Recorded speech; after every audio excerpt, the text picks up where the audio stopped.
جس نے اپنے کسی مسلمان بھائی کو کافر کہہ کر مخاطب کیا تو ان میں سے کوئی ایک اس کا مستحق ہو گیا۔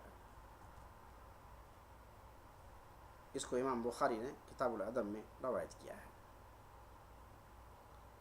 اب ظاہر سی بات ہے، اس کی تشریح یہ ہے کہ یقیناً وہ شخص جس کو کافر کہہ رہا ہے وہ کافر ہے، تو اس کو وہ بات پہنچ جائے گی۔ اگر کافر نہیں ہے تو یہ واپس اس کی طرف خود لوٹ آئے گی، وہ خود کافر ہو جائے گا۔ 68 نمبر 68 نمبر مکر و فریب اور دھوکہ بازی۔ مکر و فریب اور دوسروں کو دھوکہ دینا، یہ دھوکہ بازی حرام ہے اور گناہ کبائر میں سے آتا ہے۔ اللہ تعالیٰ کا ارشاد ہے وَلَا يَحِيقُ الْمَكْرُ السَّيِّئُ إِلَّا بِأَهْلِهِ، سورہ فاطر کی آیت نمبر 43 میں ہے وَلَا يَحِيقُ الْمَكْرُ السَّيِّئُ إِلَّا بِأَهْلِهِ، اور بری چالوں کا وبال انہی چال والوں پر پڑتا ہے۔ جو لوگ بری چال چلتے ہیں اس کو، جیسے کہتے چاہ در راہ چاہ در پیش، جو گڈھا کھودتا ہے دوسروں کے لیے، گڈھا اسی کے سامنے ہوتا ہے۔ اب آگے چلتا ہوں۔ نبی کریم صلی اللہ علیہ وسلم کا ارشاد ہے مکر و فریب اور دھوکہ بازی کا حشر جہنم ہے۔ اس کو امام بحیقی نے شعب الایمان میں روایت کیا ہے۔ اور بھی حدیث اس سلسلے میں، اور تھوڑا تفصیل کے سے بچنے کے لیے میں نہیں بیان کرنا چاہتا ہوں، آگے چلتا ہوں۔ 69 نمبر مسلمانوں کے خلاف جاسوسی اور ان کی پردہ دری کرنا۔ مسلم قومیت کی جاسوسی کر کے کافروں تک پہنچانا اور مسلمانوں کی عزت و آبرو کی پردہ دری کرنا، اس کے بارے میں اس سے کتنا نقصان مسلم قومیت امت اسلامیہ کو ہوا ہے سب کو معلوم ہے۔ آپ کس ملک کا حال دیکھنا چاہتے ہیں؟ مسلم ملکوں کا ہر ملک کا حال دیکھیے، اس نے سرکاری سطح پر اسلام کو نقصان پہنچایا ہے اور نقصان ہی پہنچایا ہے۔ انہوں نے اسلام کو نقصان پہنچانے کے ساتھ ساتھ مسلمانوں کو بھی نقصان پہنچایا۔ مسلمان کو اللہ کی دی ہوئی امانت، ان کے املاک، اس کو بھی کھلونا سمجھا۔ یہ دولت جو کسی کو اللہ تعالیٰ نے دیا ہے، جس طرح ہمارے مالوں میں زکوٰۃ واجب ہوتی ہے، اس کا مطلب ہے ہمارے مال میں کہیں نہ کہیں حصہ اور پرسنٹیج ہے جو غریبوں کا ہے۔ اس طرح کسی مسلم ملک میں جو دولت ہے، وہ دولت کا کہیں نہ کہیں حصہ مسلمان قوم کا ہے، خواہ اس کے ملک سے باہر رہتا ہو۔ مسلم قوم خواہ اس ملک سے باہر رہتی ہو، یا امت اسلامیہ جو اس ملک سے باہر رہتی ہو، ان کا اس میں بھی حق ہے۔ چونکہ اگر زکوٰۃ کے طور پر ہی دینا چاہے تو ملک سے باہر جو اقلیت میں مسلمان ہیں ان کے اس میں حق ہے کہ وہ ان کو دیں۔ اس طرح ایک تصور ایسا ہے کہ ایک جامع تصور کا حامل ہمارا اسلام ہے، جس میں پیسہ چاہے کسی کے پاس ہو، دولت چاہے کسی کے پاس ہو، منصب چاہے کسی کے پاس ہو، عزت چاہے کسی کے پاس ہو، مگر اس کا بعض چیزوں میں اللہ نے مشترک بنا دیا ہے، غریب و امیر کا لحاظ کر کے۔ تو لہٰذا یہ چیز کوئی نہ سمجھے کہ پیسہ ہمارے پاس ہے تو ہم اس سے بم برسائیں، اور پیسے ہمارے پاس ہے تو دشمنوں کے ہاتھ لٹا دیں، پیسے ہمارے پاس ہے تو ہم جس کو پر جیسے اسراف کریں یا تبذیر کریں، جیسے چاہیں خرچہ کریں۔ یہ کسی کو اللہ نے حق نہیں دیا ہے۔ پیسہ ہے تو جائز طریقے سے خرچ کرو، اور جو بچ جاتا ہے یا جو غریبوں کا حق ہے وہ ان کو بھی دے دیا کرو، تب تمہارا یہ پیسہ، باقی غریبوں کے حق دینے کے بعد ہی تمہارا یہ پیسے یا تمہارے مال دولت جو ہے غریبوں کو دینے کے بعد ہی تمہارا ہوتا ہے۔ لیکن عموماً ایسا نہیں ہوتا ہے۔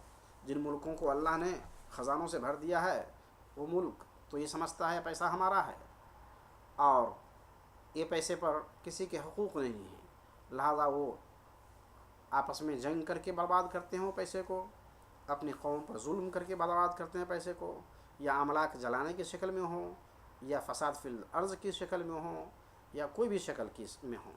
لیکن اس سے مسلمانوں کو نقصان ہوتا ہے. اور خواہ بادشاہ ہو یا قیادت ہو، لیڈرشپ ہو، یا گورنر ہو، یا عامل ہو یا امیر ہو، کسی کو یہ حق نہیں کہ مسلمانوں کے اموال ضائع کرے. اللہ تعالیٰ کے یہاں حساب ہوگا. اب چلتا ہوں آگے.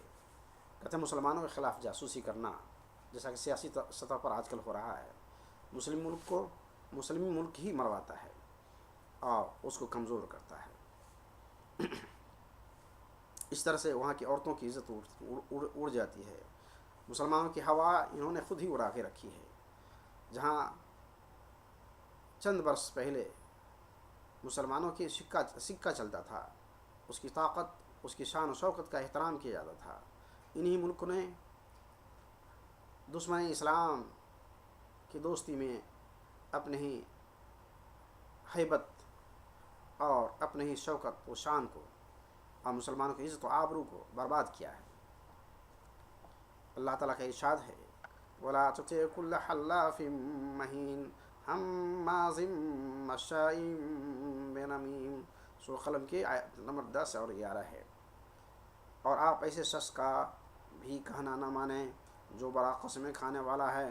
بڑے بڑے قسمیں کھانے والے لوگ ہیں، اس کی بھی بات مت مانیں. ذلیل ہے، طعنہ باز ہے، چغل خوری کرتے پھرتا ہے. لہذا ایسے لوگ جو آپ کو جھوٹی باتوں میں اور ملا کر مسلمانوں کے خلاف آمنے سامنے کر دیتا ہے، ایسے لوگوں کی بات مت مانیں. لیکن آج ایسے ہی ہو رہا ہے.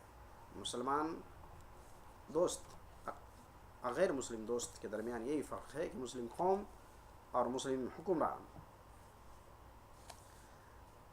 مسلم بھائیوں کی حمایت کے بجائے جو غیر مسلم بھائی ہیں ان کو زیادہ ترجیح دیتے ہیں ہر مقام پر. والعیاذ باللہ.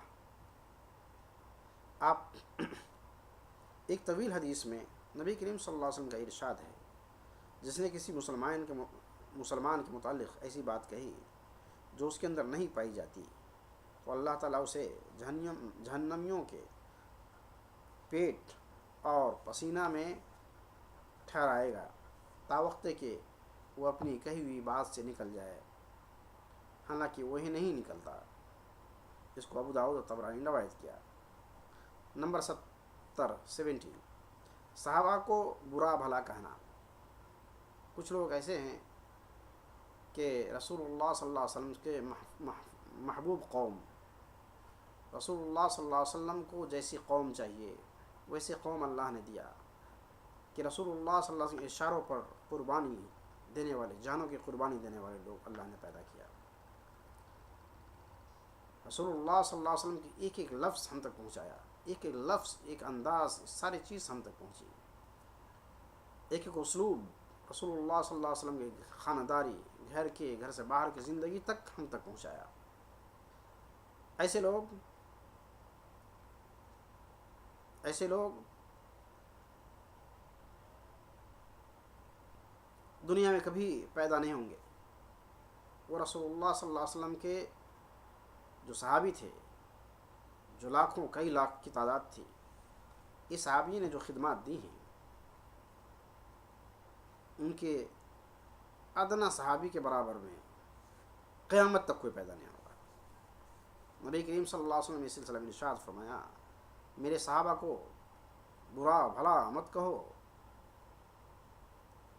قسم ہے اس ذات پاک کی جس کے ہاتھ میں میری جان ہے، اگر تم میں سے کوئی شخص احد پہاڑ کے برابر بھی اللہ کے راستے میں سونا خرچ کرے تب بھی ان کی ایک مد یا نصف مد کے برابر نہیں ہو سکتا. اس کو امام بخاری نے روایت کیا کہ تم احد پہاڑ کے برابر سونا خرچ کر دو، اور صحابہ کرام نے جو 1 کلو یا 2 کلو جو غلہ اسلام میں خرچہ کیا اس کے برابر نہیں ہو سکتا. ایک اور حدیث میں نبی کریم صلی اللہ علیہ وسلم نے ارشاد فرمایا جس نے میرے صحابہ کو گالی دی اس پر اللہ تعالیٰ کی اور فرشتوں کی اور تمام لوگوں کی لعنت ہے. اس کو امام طبرانی نے روایت کیا ہے. لہذا اس سے بچنا چاہیے۔ 71 71 نمبر کی ناحق فیصلہ کرنا۔ اس سلسلے میں ناحق فیصلہ کرنا معلوم ہے، یعنی فیصلہ حق کسی کی طرف تھا لیکن فیصلہ دوسرے کی طرف کر دیا۔ نبی کریم صلی اللہ علیہ وسلم نے فرمایا 2 قسم کے قاضی جہنم میں جائیں گے۔ قاضی مانے جج۔ 2 قسم کے قاضی جہنم میں جائیں گے اور ایک قاضی جنت میں جائے گا۔ جس قاضی نے حق تک رسائی حاصل کی اور اس کے مطابق فیصلہ کیا وہ جنت میں جائے گا، اور جس قاضی نے حق کی معرفت رکھتے ہوئے قصداً ظالمانہ فیصلہ کیا یا بغیر علم و تحقیق کے ناحق فیصلہ کیا تو یہ دونوں قسم کے قاضی جہنم میں جائیں گے۔ تو اس کو امام حاکم نے روایت کی ہے۔ اب ظاہر سی بات ہے کہ ایک قاضی وہ ہے، ایک جج وہ ہے، ایک فیصلہ کرنے والا پنچ وہ ہے جو حقائق سمجھتا ہے، حقائق کو کھوج کر لیا، دونوں فریق کے باتوں کو دلائل سے سن لیا، اس میں حقائق سچائی کو کھوج لیا اور اس کے سچائی کے مطابق فیصلہ کر دیا، یہ جنت میں جائیں گے۔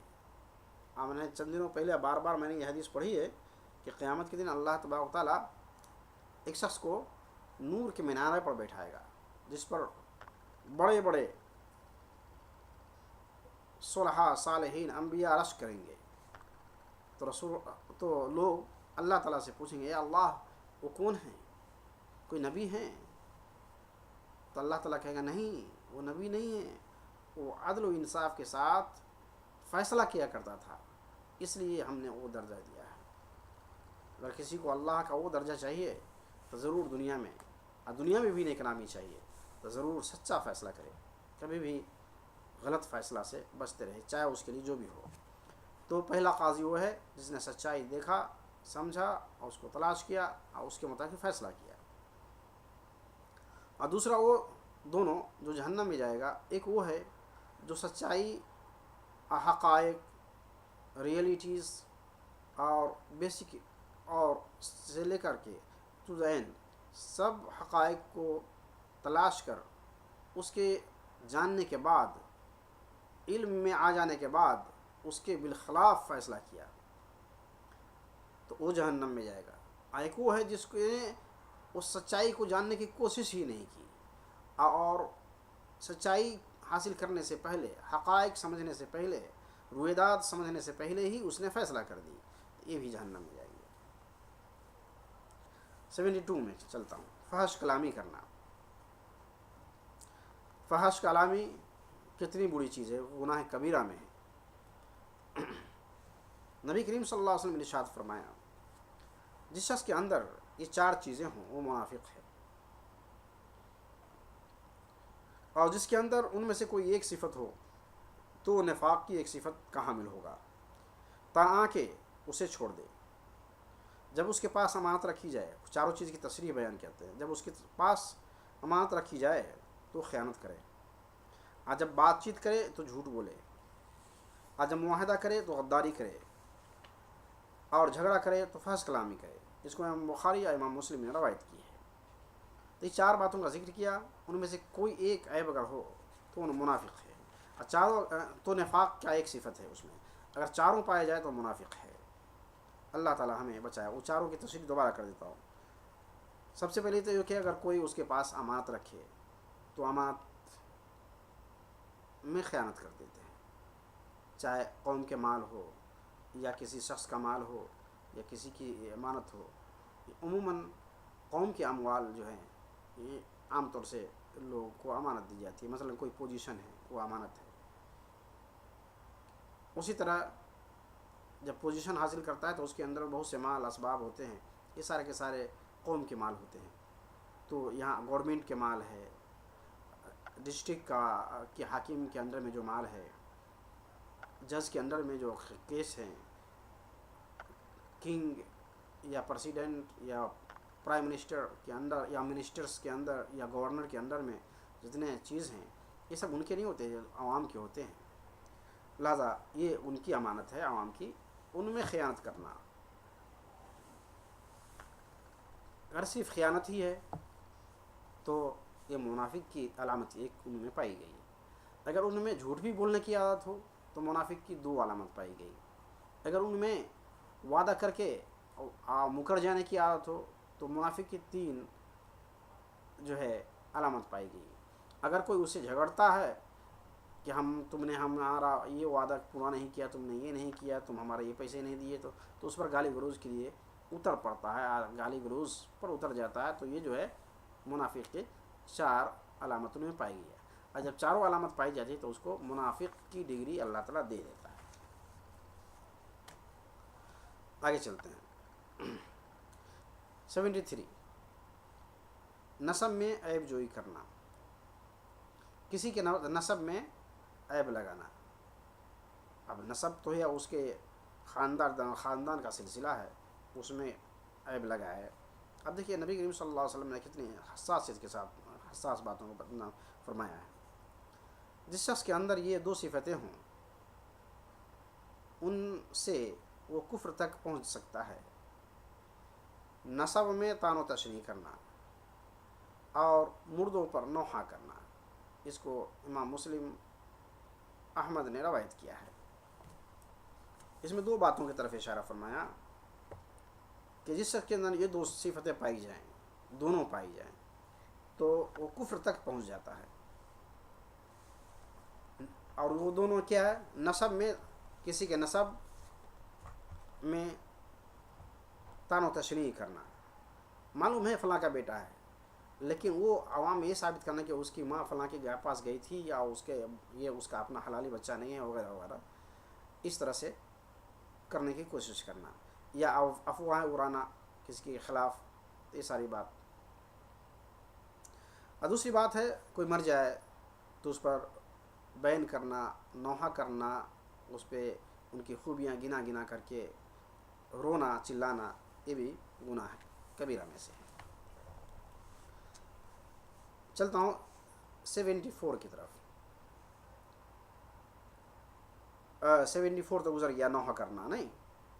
اور اس سلسلے میں وہ حدیث، اوپر والی حدیث گزری 74 کے اندر میں، وہ 73 والی حدیث یہ دوسرا ٹکڑا جو ہے جس میں بتایا گیا مردوں پر نوحہ کرنا، اور جس کو مسلم اور احمد نے روایت کی ہے، وہی حدیث اس کی دلیل ہے. 75 میں چلتا ہوں. سنگ میل مٹا دینا. سنگ میل مٹا دینا. اس سلسلے میں نبی کریم صلی اللہ علیہ وسلم نے ارشاد فرمایا اللہ تعالیٰ نے اس شخص پر لعنت بھیجی ہے جو راستوں کے سنگ میل کو مٹا دیتا ہے. اس کو امام مسلم نے اور دوسرے محدث نے روایت کی ہے. اب اس کی کیا اہمیت ہے؟ سنگ میل جو راستوں میں ہوتا ہے، جس میں علامت کہ کتنے دور باقی ہے کون سا شہر، اور اس کا اتجاہ کدھر ہے، اس کا گول پوسٹ بھی ہوتا ہے، گائیڈ پوسٹ ہوتا ہے کہ کدھر اس کو جانا ہے، اس طرح ساری چیز، اس سب کو مٹانا بھی حرام ہے. ایسا کرنے والا بھی گناہ کبیرہ کا مرتکب ہوتا ہے. جو فرمایا اس میں لعنت ہے. اللہ تعالیٰ نے اس پر لعنت بھیجی ہے جو راستوں کے سنگ میل کو مٹا دیتا ہے. چلیے آگے چلتا ہوں.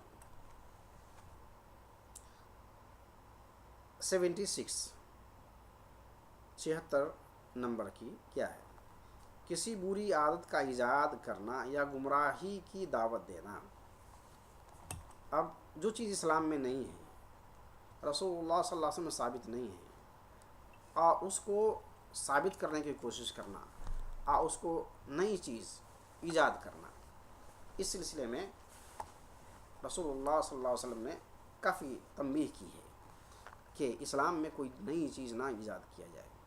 جو چیز رسول اللہ صلی اللہ علیہ وسلم ثابت ہو اتنے ہی حد تک ہو، اس کے بعد آگے تجاوز نہیں کرنا چاہیے. کیا فرمایا ہے رسول اللہ صلی اللہ علیہ وسلم نے؟ جس شخص نے اسلام میں کوئی نیا طریقہ ایجاد کیا تو اس کا اور اس پر عمل کرنے والے لوگوں کا گناہ ہوگا، جبکہ اس کے کرنے والوں کے گناہوں میں کوئی کمی نہیں کی جائے گی. اس کو امام مسلم نے روایت کیا. دیکھا آپ نے، من سنّا سنتاً سیئۃً فی الاسلام، جس نے کوئی بری چیز، برا طریقہ اسلام میں نکالا، فعلیہ وزرہ وزر من عمل بہا من بعدہ، تو اس پر اس کا بھی گناہ ہوگا جس نے ایجاد کیا، جو اس بات پر اس کے طریقے پر چلے گا اس کے بھی گناہ پورا اس کو ملے گا، ایک حصہ اس کو ایجاد کرنے والے کو بھی ملے گا۔ اسی طرح نبی کریم صلی اللہ علیہ وسلم کا ارشاد اور بھی ہے، جس شخص نے کسی گمراہی کی طرف دعوت دی تو اس پر اس کا گناہ اتنا ہی ہوگا جتنا اس کے بعد اس پر عمل کرنے والوں کو ہوگا، اور ان کے گناہوں میں سے کچھ کم نہیں کیا جائے گا۔ اس کو امام احمد نے اور امام مسلم نے روایت کیا۔ 77 میں بال میں بال ملانا اور جسم گدوانا،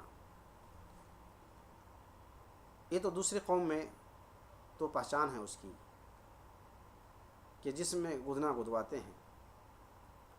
الحمدللہ مسلم خواتین اس چیز سے بچی ہوئی ہے، اور دوسری قوم میں تو عورت مرد بھی اس گدواتے ہیں، اور اللہ تبارک و تعالیٰ نے مسلمان مرد عورتوں کو گدنا گدوانے سے بچا کے رکھا ہے، چاہے جسم میں ہوں یا ہاتھ میں ہوں یا کسی اور علاقے میں ہوں، لوگ گدنا گدواتے ہیں، یہ بھی حرام ہے اسلام میں۔ اسی طرح بال میں بال اور جوڑ کر یا کوئی دوسرے رنگ کے بال جوڑنا، یہ سب بھی حرام ہے۔ نبی کریم صلی اللہ علیہ وسلم نے ارشاد فرمایا، اللہ کی لعنت ہو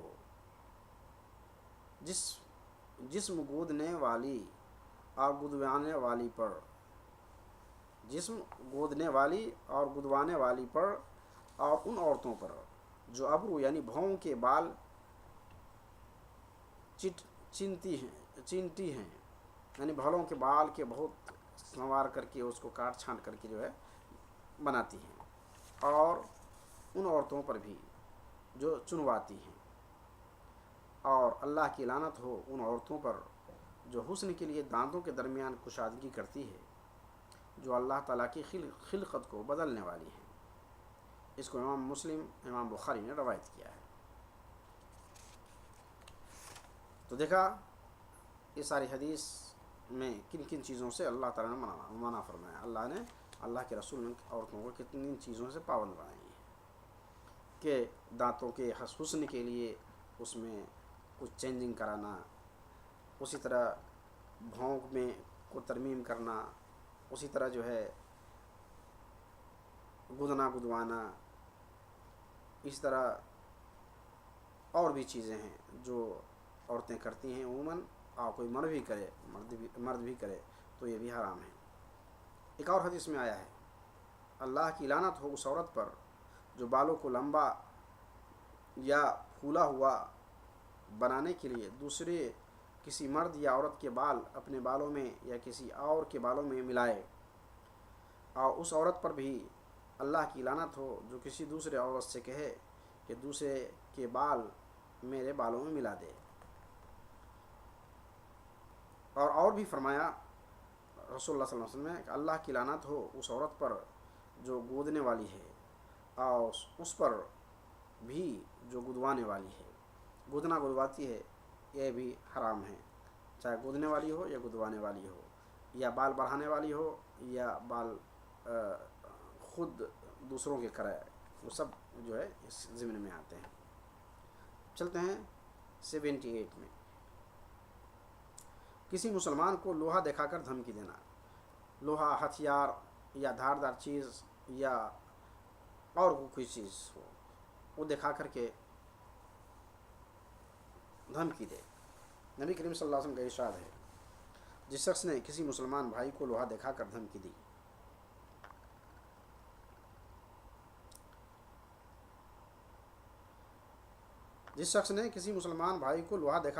دی، تو فرشتے اس پر لعنت بھیجتے ہیں۔ جس شخص نے کسی مسلمان بھائی کو لوہا دکھا کر دھمکی دی تو فرشتے اس پر لعنت بھیجتے ہیں، اگرچہ وہ اس کا حقیقی بھائی ہو۔ اس کو امام مسلم وغیرہ نے روایت کی ہے۔ یعنی ہتھیار کسی کا دکھانا، رخ کرنا اس کا، یہ بھی حرام ہے، اور اس پر بھی دھمکی دینا تو اور زیادہ، چاہے اس کا اپنا بھائی کیوں نہ ہو۔ کسی کے لیے جائز نہیں۔ اس شدید وعید کی توضیح کرتے ہوئے ایک دوسری حدیث میں نبی کریم صلی اللہ علیہ وسلم نے ارشاد فرمایا ہے، اس لیے کہ تم میں سے کوئی یہ نہیں جانتا کہ شیطان اس کے ہاتھ سے ہتھیار کھینچ لے اور وہ شخص جہنم کے گڑھے میں جا گرے۔ ہو سکتا ہے وہ ہتھیار چل جائے تو چاہے اس کی غلطی سے ہو یا شیطان کے بہکامے سے ہو یا جو بھی ہو، تو اس سے تو وہ آدمی جہنم میں چلا گیا اور جہنم ہی میں چلا جائے گا۔ لہٰذا اس طرح کی چیز سے ہمیشہ بچنا چاہیے۔ 79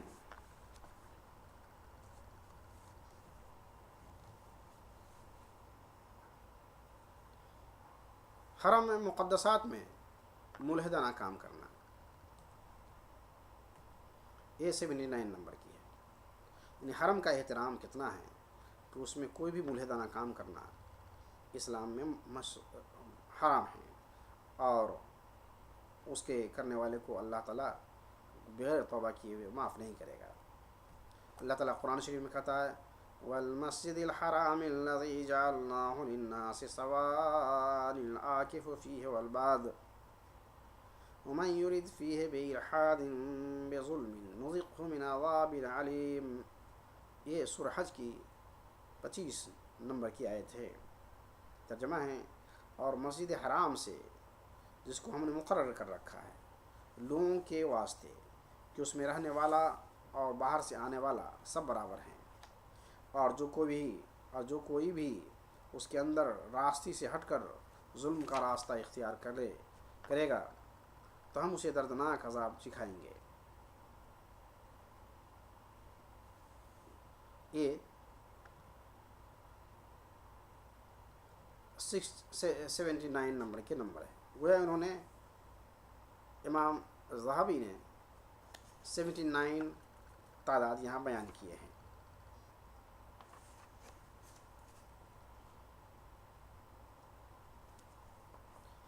چند بات نصیحت کے طور پر یا مزید معلومات کے طور پر بیان کر دیتا ہوں۔ یہ ختم ہو گیا سلسلہ 79 پر، یہ الکبائر گناہ کبیرہ کا سلسلہ ایک ختم ہوا۔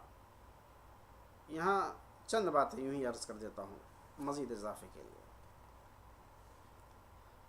قرآن کریم سنت طیبہ کی روشنی میں پچھلے صفحات میں بعض ان اہم کبیرہ گناہوں کا تذکرہ تھا جنہیں علماء کرام نے اپنی اپنی تعریفات میں، اور خصوصاً امام ذہبی رحمۃ اللہ علیہ نے اپنی مشہور و معروف کتاب الکبائر میں مدون کی فرمایا ہے۔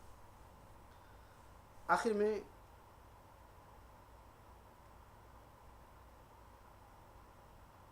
ہم اللہ تعالیٰ سے دعا گو ہیں کہ ہم کو ان تمام کبیرہ گناہوں سے محفوظ رکھے جن سے ہم واقفیت رکھتے ہیں یا نہیں رکھتے، اور ان تمام چیزوں سے اجتناب کی توفیق دے جسے وہ پسند نہیں فرماتا، اور جو کوتاہیاں ہو گئی ہیں انہیں معاف فرمائیں۔ نیز ہمیں اس مفلس کے قبیل سے نہ بنائیں جس کے متعلق نبی کریم صلی اللہ علیہ وسلم نے فرمایا ہے، جانتے ہو کہ مفلس کسے کہتے ہیں۔ میری امت میں در حقیقت مفلس وہ شخص ہے جو قیامت کے روز روزہ، نماز، زکوٰۃ وغیرہ لے کر حاضر ہوگا، اور ایسی حالت میں حاضر ہوگا کہ کسی کو دنیا میں گالی دی ہوگی، کسی کو تہمت لگائی ہوگی، کسی کا مال ہضم کر لیا ہوگا، کسی خون ریزی کی ہوگی، یا کسی کو ناحق مارا پیٹا ہوگا، تو جس شخص کو مثلاً اس نے گالی دی ہوگی اسے اس کی نیکیاں دے دی جائیں گی، اور دوسرے کو مثلاً جس کو اس نے مارا پیٹا ہوگا اس کو بھی اس کی نیکیاں دے دی جائیں گی۔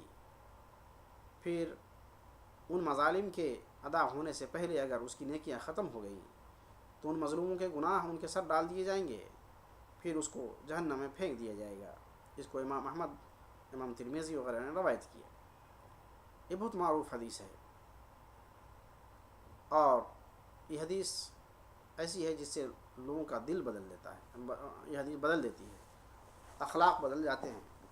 اگر لوگ اپنی اصلاح کرنا چاہتا ہے تو یہ حدیث انسان کے لیے کافی ہے۔ اس حدیث کی صورتحال یہ ہے کہ رسول اللہ صلی اللہ علیہ وسلم نے صحابہ سے پوچھا کہ من المفلس؟ صحابہ نے کہا من لا درہم ولا دینار، جس کے پاس مال و درہم نہیں ہو وہی مفلس ہوتا ہے۔ تو رسول اللہ صلی اللہ علیہ وسلم نے فرمایا نہیں، ایسا نہیں، اللہ تعالیٰ کے نزدیک قیامت کے روز مفلس در حقیقت وہ شخص ہوگا جو دنیا میں روزہ بھی رکھا ہوگا، زکوٰۃ بھی دیا ہوگا، نماز بھی پڑھا ہوگا، نیکیاں بھی کی ہوں گی، صدقات بھی دیے ہوں گے، ساتھ ہی ساتھ اس نے کسی پر ظلم بھی کیا ہوگا، کسی کو گالیاں دی ہوں گی، کسی پر تہمت لگایا ہوگا، کسی کی عزت پر ہاتھ ڈالا ہوگا اور کسی کے مال ہڑپ لیا ہوگا۔ تو قیامت کے دن اللہ تبارک و تعالیٰ یہ ظالم کی نیکیاں لے کر اللہ تعالیٰ مظلوم کو دے دے گا۔ اگر مظلوم کی تعداد زیادہ باقی رہ جاتی ہے اور اس کی نیکیاں ختم ہو جاتی ہے تو اس کی نیکیاں تو اب ہے نہیں کہ مظلوم کو اللہ تعالیٰ دے گا، تو کیا کرے گا؟ وہ باقی مادہ جو لوگ ہیں جن کے پاس برائیاں بھی ہیں، گناہ بھی ہے، تو ان کے گناہ اس کے سر آ جائے گا۔ تو گویا دنیا میں نیکیاں بھی کیا مگر اس کے ساتھ ساتھ برائی بھی کی، تو دوسروں کی برائی اس کے سر آ گئی، آئے سب سے بڑا مفلس بن گیا۔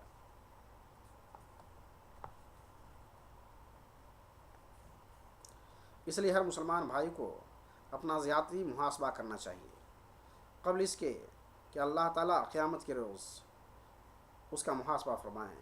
لہذا ہر دن یا ہر ہفتے یا کم از کم ہر مہینے میں یہ محاسبہ کر لینا چاہیے کہ خدا نخواستہ اس سے کوئی ایسا قول و فعل سرزد نہیں ہو گیا ہے جو صحیح عقیدہ کے منافی ہو، یا دین کے ستون و نماز کو کوتاہی تو نہیں ہو رہی ہے، کیا اسلام کے بقیہ ارکان صحیح طور پر ادا تو ہو رہے ہیں یا نہیں، یا مذکورہ والا گناہ کبیروں کا مرتکب تو نہیں ہو رہے ہیں، اور اسے توبہ کرنے توفیق ہو رہی ہے کہ نہیں۔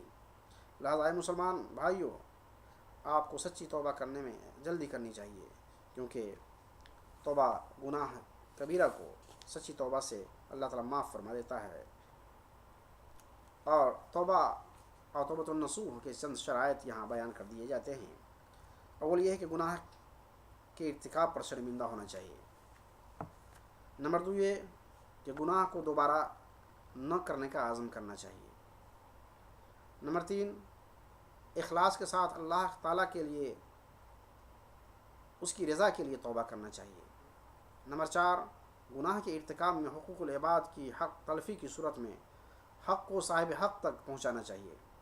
جیسے آپ نے کسی شخص کو گالی دی یا زبردستی اس کی کوئی چیز حاصل کر لی، تو سب سے قبل ان حقوق کو واپس کیا جائے اور اس سے معافی کی درخواست کی جائے۔